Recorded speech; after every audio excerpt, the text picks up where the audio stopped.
Something's already wrong. You don't know it yet. But the moment you heard that sound, that dry, hoarse cough echoing through the alley, something inside you changed. A cold thing, a small, silent horror that you couldn't name. You stop walking. Look back. The street is empty. The morning mist hangs low over the paving stones. A dog sniffs something near the ditch and then runs away. Fast. As if he knew.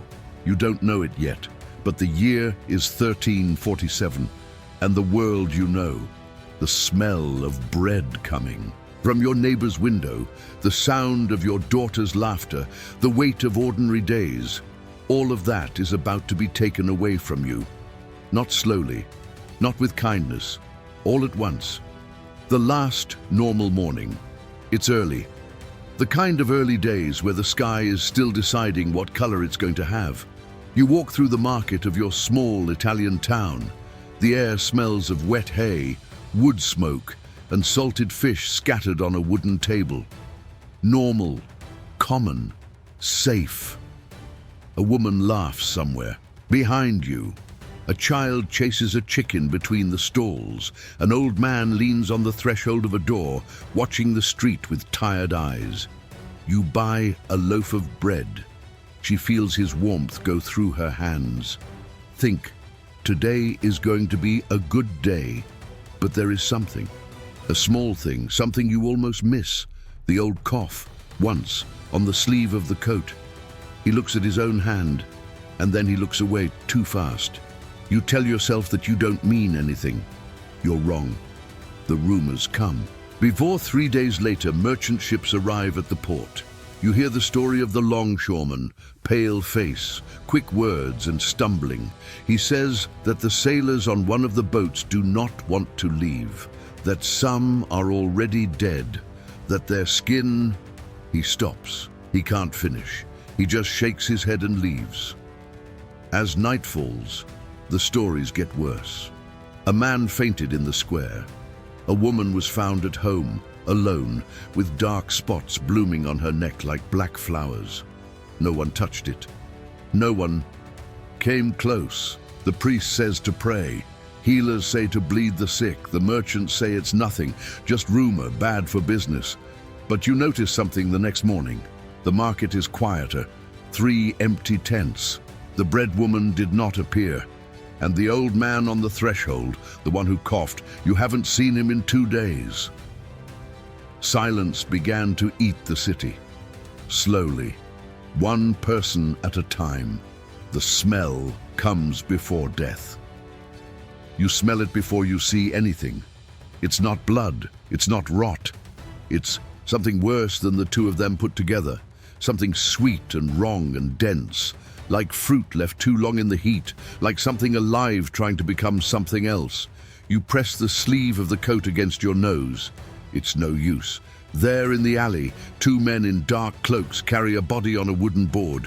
They don't talk. They don't look at anyone. People around retreat, flattening themselves against the walls, pulling children close, covering their mouths with cloths. Nobody cries. Not yet. The crying comes later, when there are too many dead people to feel each one individually.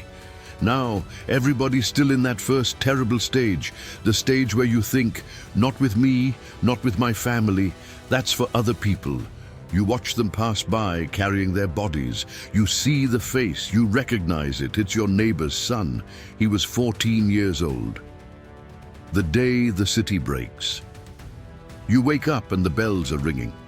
It's not the church bells, it's not the morning bells. These are wrong, too fast, too much, overlapping as if arguing, as if they didn't know how to stop. You go to the window. The street down there is chaos, people with bundles on their backs, a fast-moving wagon pulled by a horse with foam in its mouth, a woman shouting a name repeatedly from a window on the other side of the alley, children running without adults, dogs howling at nothing. Somewhere in the city, something is burning. You see, the smoke. Dense, dark, rising from the direction of the harbor. Someone once told you, when rats start dying in the streets, run. You look at the ditch below your window. There are 3 dead rats. You go back inside. Your hands are shaking. Her daughter sleeps in the next room. Your wife is looking at you from across the table, waiting, hoping you say something that makes it make sense. You open your mouth. Nothing comes out. You can't run away from what's already inside. You try to walk away. Everyone tries to leave. The roads are filled with carts, horses, and people on foot, all pushing in the same direction, far away, always far away. As if somewhere beyond the next hill, the air was still clear, and death had not yet come. But it has arrived. It's everywhere. You see her on the road, a family camped on the edge, not moving. The father sitting upright against a tree, eyes open, not sleeping. You pass faster. His wife squeezes his arm. Your daughter asks why the man isn't moving, and you don't say anything, you just walk. In the afternoon, your daughter's hand is warm, too hot. You tell yourself that you are the sun. It's the heat of the walk. It's nothing. But your wife looks at you when she thinks you're not seeing. And the way she looks at you, wide eyes, jaw closed, tells you everything she's afraid to say out loud. Fear is no longer out there.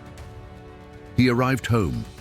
The night you can't forget, she asks you to hold her hand. That's all. Her voice is small and dry, and the fever made her eyes shine the wrong way. You take her hand. It burns. You don't let go. Outside, the wind blows through the trees. Inside, the candle oscillates. His wife is sitting in the corner of the room with her knees pulled to her chest and her face turned to the wall. She's praying. He has been praying for 3 days. You don't know if God is listening. He doesn't know if God is anywhere near here. Your daughter asks, "Will it hurt?" And you lie. You say no. You say it's going to be okay. You say the words that must be said because there are no other words, because the truth is too big and too dark to fit in this tiny room with the faint candle and the warm hand in yours. Somewhere in the city, the bells ring again. You tell them. He doesn't know why. Perhaps because telling is something to do. Maybe because as you count, time is still passing. And as time passes, she's still here. 7 bells, 8, 9, she's still here. The morning after everything changes. The sun rises anyway. That's the cruelest thing.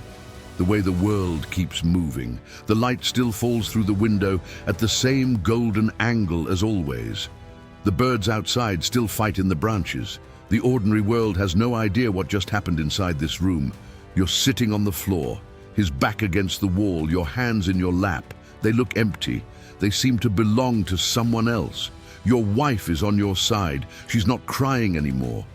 She went beyond crying, to somewhere deeper, a place without. Sound. You think of the bread you bought that morning, 8 days ago. Think about how hot it was. Think about how sure you were in that small moment that today would be a good day. You were so sure. Outside, the church bell rings, a long, slow note, then another and another, the doubling of the dead, a touch for every soul. You stopped counting days ago. There are many. The bell rings every morning, all morning. The city learned to live within that sound. You don't know how, but he learns, people learn, people survive the unbearable, and this is both a mercy and a horror. What the survivors carry. The plague does not end dramatically. She doesn't announce that she's left. It just goes, slowly and silently, getting rare. The bells ring less, the carts pass less, the smell, that terrible, sweet, wrong smell, disappears from the streets, like fog burning in the afternoon. One day you realize you haven't heard a cough in 3 days, and then he feels guilty for having noticed, as if peace is something you still don't deserve. You walk through what's left of the city. Half of the doors are marked, some with chalk, some with symbols you don't understand, some with nothing, just silence behind them, dense and permanent. 1 in 3, that's what they'll say later. 1 in 3 people in Europe did not survive, but the number is just a number. What you know are faces, the bread woman, the old man on the threshold, the neighbor's son, the family on the road. You carry them all. They don't weigh anything. They never weigh anything. You find yourself doing weird things, talking to people you've never talked to before because the people you talk to have left, laughing at things that are not funny because the alternative is to never laugh again. Eating a meal slowly because you know now, in a way you can't dismiss, that that meal might be your last. You're no longer the same person who bought that loaf of bread 8 days ago. No one who survived this is the same person they were before. The world after the end of the world. Time passes. It always passes. Grass grows back over the mass graves on the edge of town. Children are born who will never meet anyone who remembers. The market fills up again. Different faces, different smells, but the same laughter, the same fights, the same ordinary rhythm of human life that stubbornly and magnificently refuses to continue broken. But on some nights, when the wind blows in a specific way, or when someone coughs up behind you on a dark street, something in your chest tightens, a muscle memory of fear, an echo of that morning when the bells rang wrong and the rats were dead in the ditch and his whole world was on the edge of something he couldn't get back from. You never forget the smell. You never forget the weight of a small hand on yours. History will call this the Black Death. It will assign dates and percentages and causes. It will make it manageable, the way we make all terrible things manageable by turning them into facts. But you were there. You know what the facts don't carry. You know how it sounded at 3 in the morning when the city was dying and the candle was small, and the hand in yours was warm, and the bells wouldn't stop ringing. The plague killed 1 in 3. She didn't ask who deserved to survive. It didn't care how much you prayed, how fast you ran, how hard you held on. It just came. And when he left, he made you different, smaller, and somehow, impossible but real, still here. Comment below, I would have survived. But think carefully before writing, because the people who didn't survive, they thought just that. Subscribe, share, have you experienced it once?